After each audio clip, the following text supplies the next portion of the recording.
వేములవాడ పట్టణంలో బుధవారం పిడుగుపాటు కలకలం రేపింది. రాజన్న సిరిసిల్ల జిల్లా వేములవాడ పట్టణంలోని భగవంతరావు నగర్లో బుధవారం మధ్యాహ్నం పిడుగుపడింది. దీంతో ఒక్కసారిగా స్థానికులు అయోమయానికి గురయ్యారు. భారీ శబ్దంతో పాటు మెరుపు రావడంతో పాటు ఒక్కసారిగా బిల్డింగ్ పైనుంచి పెచ్చులు ఊడి జెండా కింద పట్టడంతో పిడుగుపడినట్లు గుర్తించినట్లు స్థానికులు చెప్తున్నారు.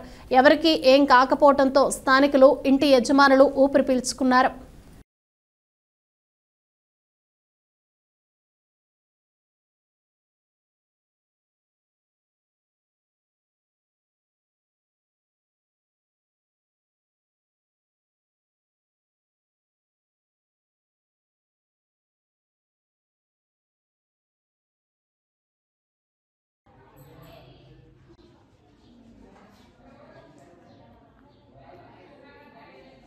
గుడ్ ఆఫ్టర్నూన్ అండి.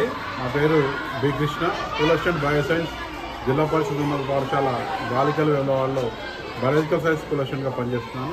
ముఖ్యంగా పిడుగు అనేటువంటి దాని గురించి చెప్పాల్సి వస్తే అది ఒక హై వోల్టేజ్ కరెంట్ అండి. ముఖ్యంగా ఏదైనా ఒక వస్తువు మీద మనం రాపిడ్కి గురి చేసినట్టయితే దానిలో ఎలక్ట్రిక్ ఛార్జెస్ అనేటువంటి జనరేట్ అయితే పాజిటివ్ ఛార్జెస్ మరియు నెగిటివ్ ఛార్జెస్ జనరేట్ అయినప్పుడు పవర్ అనేటువంటిది హై వోల్టేజ్ నుంచి లో వోల్టేజ్ ట్రాన్స్పోర్ట్ అవుతుంది. ఈ ప్రకృతిలో సహజంగా జరిగేటువంటి ఒక ప్రక్రియ.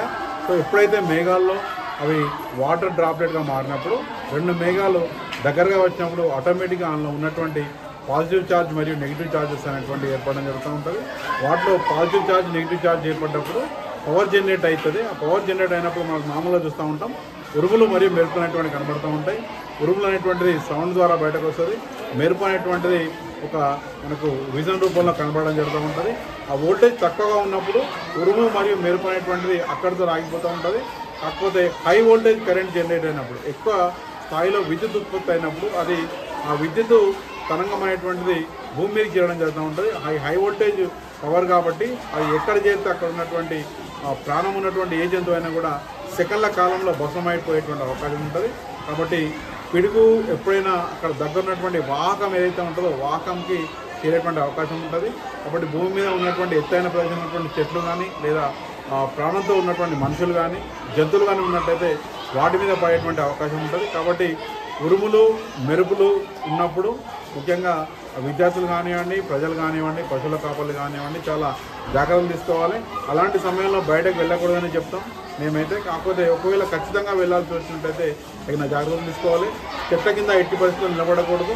మరియు ఏదైతే పిడుగులు ఆకర్షించేటువంటి స్థలాలు ఉంటాయో విద్యుత్ వాహకాలు వాటికి దూరంగా ఉండాల్సిందిగా తెలియజేస్తున్నాం. ముఖ్యంగా ఈ మధ్యలో చాలామంది చెప్తూ ఉంటుంటారు మనం సెల్ ఫోన్ అందరికీ అందుబాటులో వచ్చింది కాబట్టి ఇలాంటి పిడుగులు ఉరుములు పడుతున్నప్పుడు సెల్ ఫోన్ అనేటువంటి యూజ్ చేయకూడదు. ఎందుకంటే అది కూడా రేడియేషన్ ఉంటుంది కాబట్టి విద్యుత్ వాహకంగా పనిచేసి ప్రాణాపాయంగా మారేటువంటి అవకాశం ఉంటుంది. అప్పుడు ఈ జాగ్రత్తలు తీసుకోవాల్సిందిగా విజ్ఞప్తి చేస్తున్నాం. ఈ అవకాశం ఇచ్చినటువంటి మీడియా మిత్రులకు ప్రత్యేకమైన కృతజ్ఞతలు తెలియజేస్తున్నాం. Thank you very much.